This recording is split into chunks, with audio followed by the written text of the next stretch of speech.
હમણાં લગભગ 4-5 મહિના પહેલાં અમે ત્યાં યુરોપમાં હતા. પોલેન્ડમાં 2-3 આવા સેમિનાર્સ ગોઠવાયેલા, એટલે અમે ત્યાં ગયેલા. તો મેં કાર્ડ વાંચ્યું ને, એ ઇન્વિટેશન કાર્ડ, તો venue Digvijaysinh Ranjitsinh Jadeja auditorium, Poland. મને બહુ આશ્ચર્ય થયું. એટલે મેં ઓર્ગેનાઇઝર સાથે વાત કરવાનો પ્રયત્ન કર્યો. અમારા વોલેન્ટરીને ફોન જોડી દીધો ત્યાં લોકલ નંબરથી. મેં કહું, આ ઓડિટોરિયમનું નામ દિગ્વિજયસિંહ રણજીતસિંહ જાડેજા કેવી રીતે? એક આમ ઇન્ક્વિઝિટિવનેસથી મેં એમને પૂછ્યું. એટલે એમણે મને કહ્યું, આપણા ગુજરાતી જ સમાજના પ્રમુખ હતા ત્યાં વોર્સોમાં, કેપિટલ ઓફ પોલેન્ડ. ત્યાં કાર્યક્રમને વોર્સોમાં હાર્ટ ઓફ ધ સિટીમાં, જેમાં આપણી આ જૂ જીમખાના હાર્ટ ઓફ ધ સિટીમાં આ એક વેન્યુ છે, એમાં Digvijaysinh Ranjitsinh Jadeja auditorium in the heart of Warsaw. એટલે એમણે મને કહ્યું કે સ્વામી, આ એક ઓડિટોરિયમ તો છે, પણ લગભગ 10 જેટલા ઇન્સ્ટિટ્યૂટ્સ આખા પોલેન્ડમાં એમના નામના છે. વધારે આશ્ચર્ય થયું. મેં કહ્યું, એમ? તો કે હું તમને બીજું આશ્ચર્ય આપું. આખા પોલેન્ડમાં લગભગ 12 થી 15 ક્રોસ રોડ્સ ઉપર એમના બસ્ટ પધરાવેલા છે. એટલે મેં કહું, આ કનેક્શન કેવી રીતે? ત્યારે એમને બહુ જ સરસ મને વાત કરી. એ વાત પછી એમને વાત કરી, તરત મેં ગૂગલ સર્ચ પણ બધી કરી. તો એક અદ્ભુત વાત બહાર આવી.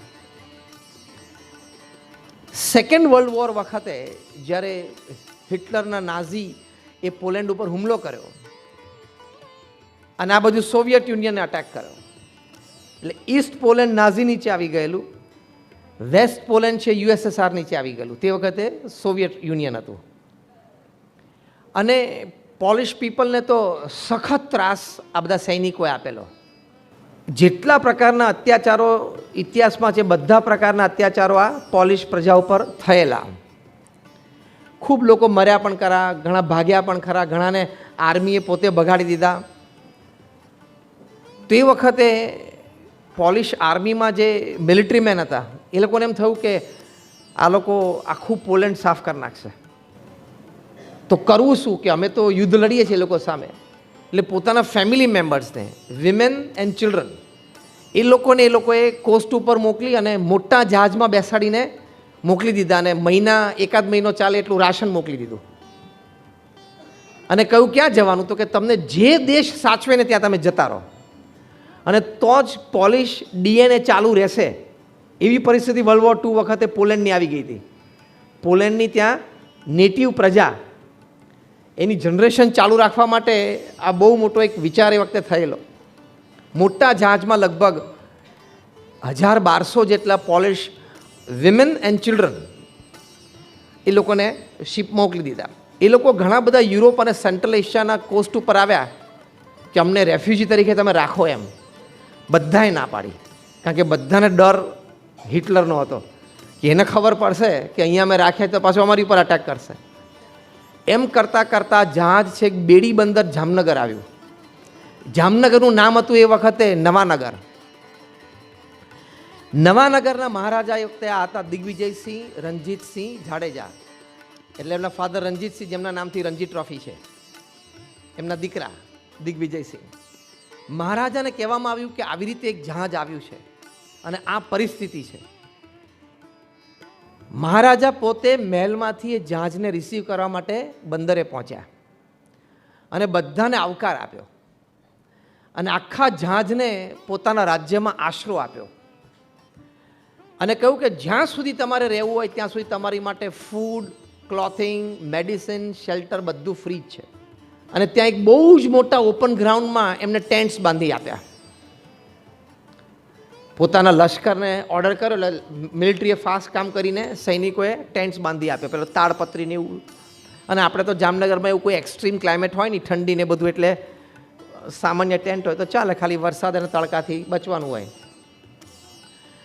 ત્યાં મહારાજાએ વ્યવસ્થા કરી કે તમારા સંતાનોને તમારે ભણાવવા હોય, તમારી લેંગ્વેજ, તમારો ઇતિહાસ, એની માટે ટેન્ટના ક્લાસરૂમ્સ બનાવી દીધા, જેથી આ વિમેન, એમાંથી થોડા ટીચર્સ હતા, એ લોકો સ્ટુડન્ટ્સને ભણાવે, એ લોકોની મધર ટંગ આ છે ઇત્યાદિ.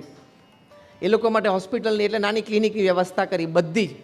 અને મહારાજા દર 3 દિવસે ટેન્ટને વિઝિટ કરતા, કે બધાને પૂછતા કે તમને અનુકૂળતા છે, તમને કોઈ તકલીફ છે, અને રાશનને બધું ત્યાં ભરી આપ્યું. પછી લગભગ 1 વર્ષ સુધી એ ત્યાં રહ્યા. આ બાજુ વિશ્વયુદ્ધ પૂરું થયું, હિટલર હાર્યા અને આત્મહત્યા કરી લીધી એમણે. પછી પાછો કોલ આવ્યો કે તમે હવે આવી શકો છો.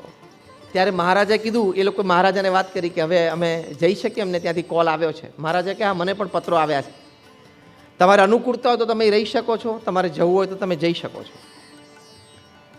પણ બધાએ કીધું કે ના, એ અમારું મધરલેન્ડ છે ને, અમે જઈએ એમ કહીને બધાએ ખૂબ આભાર માન્યો. પરસ્પર લાગણી, આંસુ બધાને આવી ગયેલા.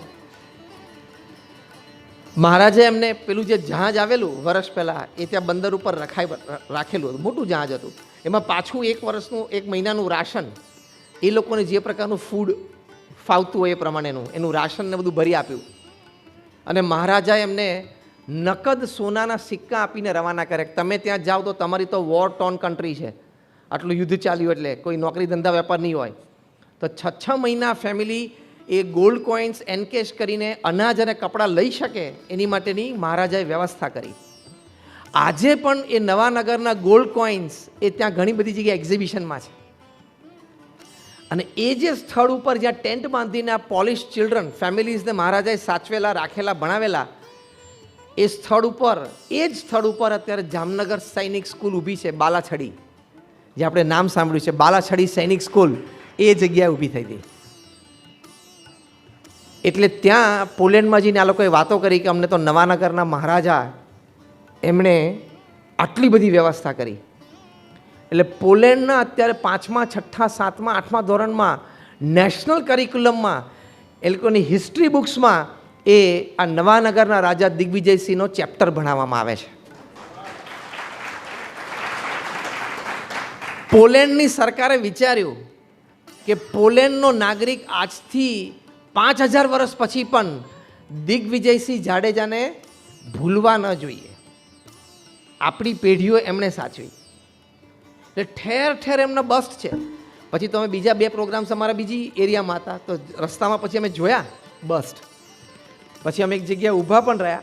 મેં કહ્યું ક્યાંકથી હાર કે પુષ્પગુચ્છ મળે, પછી અમે એ બસને, એટલે એ મૂર્તિને અમે હાર પણ પહેરાવ્યો કે આપણા ભારત દેશના આવા એક મહારાજા, આવા એક સૈનિક, અરે આવા એક સિટીઝન, નાગરિક, એમણે આવી સેવા કરી. અને પોલેન્ડનો હાઈએસ્ટ સિવિલિયન એવોર્ડ, જેમ આપણે અહીંયા ભારત રત્ન છે, એ પણ દિગ્વિજયસિંહને એ લોકોએ તે વખતે અર્પણ કરેલો. આ પ્રસંગ મેં એટલા માટે કહ્યો કે કંઈક થોડુંક આપવાથી આપણે અહીંયા બેઠા છીએ, અથવા તો જેને ભગવાને થોડું વિશેષ આપ્યું છે એને કોઈ ફરક નથી પડતો, પણ સામેવાળાને બહુ મોટો ફરક પડી જાય છે.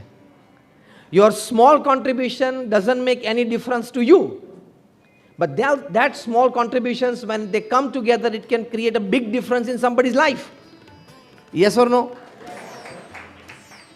એટલે દિનેશભાઈ આ પુસ્તક લખ્યું છે, એમાં આગ્રહ એ છે કે આપણે નેક્સ્ટ જનરેશનને, આપણે બધા એને એક આત્મસાદ પોતપોતાનો ઉપજે, પોતપોતાના હૃદયમાં પોતપોતાનો આત્મસાદ ઉપજે. શું? સેન્સ ઓફ ગ્રેટિટ્યૂડ, કે આપણને ભગવાને અને સમાજે ખૂબ આપ્યું છે, તો આપણે આપવું. અને ત્યાંના પોલિશ છોકરા છે ને, અમે એકવાર ત્યાં ફૂટપાથ ઉપરથી ચાલતા હતા, એટલે પાર્કિંગમાંથી અમારે ઓડિટોરિયમમાં જવાનું હતું ને, તો આમ થોડું 50 મીટર્સનું વોક ફૂટપાથ ઉપર હતું, એટલે અમે ચાલતા હતા. તો થોડા પોલિશ છોકરાઓ ત્યાં છે ને આવ્યા, એટલે ત્યાં પાસ બાય થતા હતા.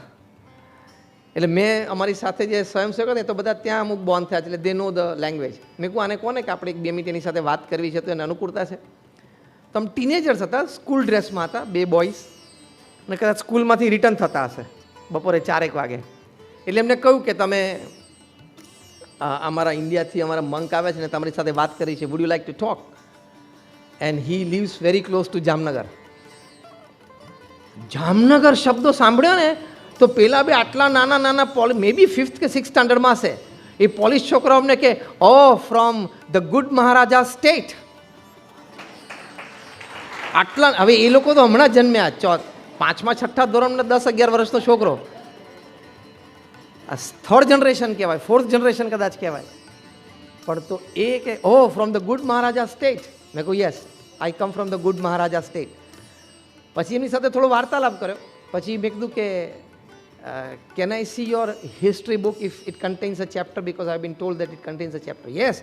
તેને તો પાછળથી પેલું એનું બેગ, શોલ્ડર બેગ ઉતારી, હિસ્ટ્રીની બેગ ખોલી અને સીધું ચેપ્ટર બતાવ્યું. અને ચેપ્ટરમાં લખેલું ધ ગુડ મહારાજા. આખા પોલેન્ડમાં દિગ્વિજયસિંહ રણજીતસિંહ જાડેજાને આટલો નાનો બાળક પણ ધ ગુડ મહારાજા તરીકે ઓળખે છે. પ્રસિદ્ધિ અને કીર્તિ એ ચેપ્ટર 2 છે, અથવા તો લેસ ટુ બી કન્સિડર્ડ ચેપ્ટર છે વેન યુ આર ગિવિંગ. પણ આવી ભાવનાથી રહ્યા, આવા એક યુરોપિયન કન્ટ્રીમાં એક નાનો બાળક આ 4th જનરેશનનો એમને નામથી ઓળખે, કેટલી મોટી વાત કહેવાય. અને આજે આપણે આ કાર્યક્રમમાં એમને યાદ કર્યા અને આદરપૂર્વક એમને યાદ કર્યા, એમાંથી પ્રેરણા મળે. તો જો giving always leaves, it never dyes. તમે આપો છો ને એ જીવંત રહે છે. તમને એમ થાય કે મેં આપ્યું ને આમાં કંઈ કન્સ્ટ્રક્શન થયું, ના થયું, એમાં લાઇબ્રેરી બધું વપરાઈ ગયું. એ સ્થૂળ રીતે વપરાય છે પણ એ સદીઓ સુધી જીવે છે. Giving never dyes.